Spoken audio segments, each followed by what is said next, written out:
Folks, I hope some of you got to see the IndyCar Freedom 250 GP in DC this weekend. As a free event, it just didn't get any mainstream coverage this weekend. The mainstreams used to give more coverage and get more excited over Obama's pickup basketball games at the White House. Now, Politico is just beside itself with a story headline, The Race for Power, Money, and Influence at Washington's IndyCar event. Oh, the horror, the sheer scandal. Now, picture it. Last weekend, IndyCars were going to scream around the National Mall at 180 miles an hour, right past the monuments, the museums, the very symbols of American greatness. Boeing got a turn. Elon's Starlink got a turn. Amazon, Shell, Delta. The big boys of American industry are sponsoring the whole thing. And Politico is clutching its pearls so hard they're turning into diamonds. Blurred the lines between the private sector and the federal government. Opaque nonprofit, pay to play, outsized influence. Folks, this is pure, unadulterated liberal media hysteria with a strong dose of TDS. An American racing series that has been trying to bring a road race to DC for decades brings the greatest open wheel cars in the world to the nation's capital to celebrate freedom, literally calling it the Freedom 250. And the left's House organ acts like the Republic is about to collapse because companies are buying advertising space on a temporary racetrack.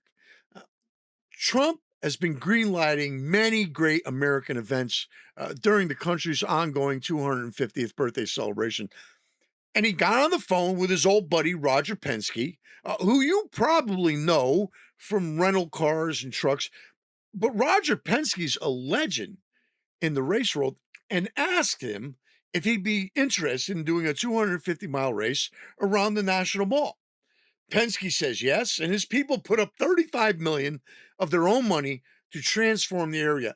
They're promising any profits go to DC charities. Free tickets for the public by the hundreds of thousands. And Politico's biggest complaint is that the sponsors happen to be successful corporations that do business in Washington. Newsflash.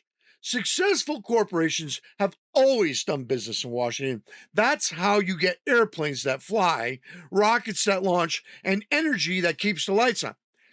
These people would rather the National Mall stay empty and quiet so the tourists can wander around with selfie sticks in front of statues while the bureaucracy grinds on as usual.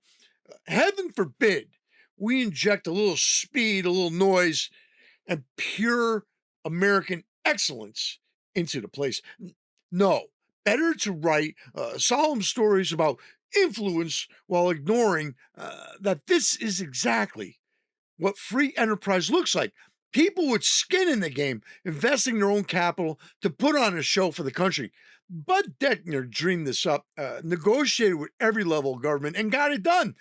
And now the professional outrage machine is running the same tired playbook they always run when conservatives or successful businessmen dare to do something bold and fun in the Capitol. It's Trump era blurred lines, like, right? As if previous administrations never had corporate sponsors or events, never had donors, never had anyone with money anywhere near power. Folks, if you want to see real influence peddling, look at the revolving door of K Street lobbyists who write the regulations that strangle small businesses while the big boys hire the former staffers. But a race car going past the Washington Monument with a Boeing logo on the wall, that's the scandal of the century, according to Politico. This is America. We build things, we race things, we celebrate things. And if a few corporations want to slap their names on the barriers while Indy cars fly by the Lincoln Memorial at 3 times the speed limit, I say floor it. The only people threatened by that are the ones who prefer the Capitol quiet, slow, and permanently under their control. That's the truth, and that's not for sale. This is where we are today in America. We'll be back, and we hope you will too.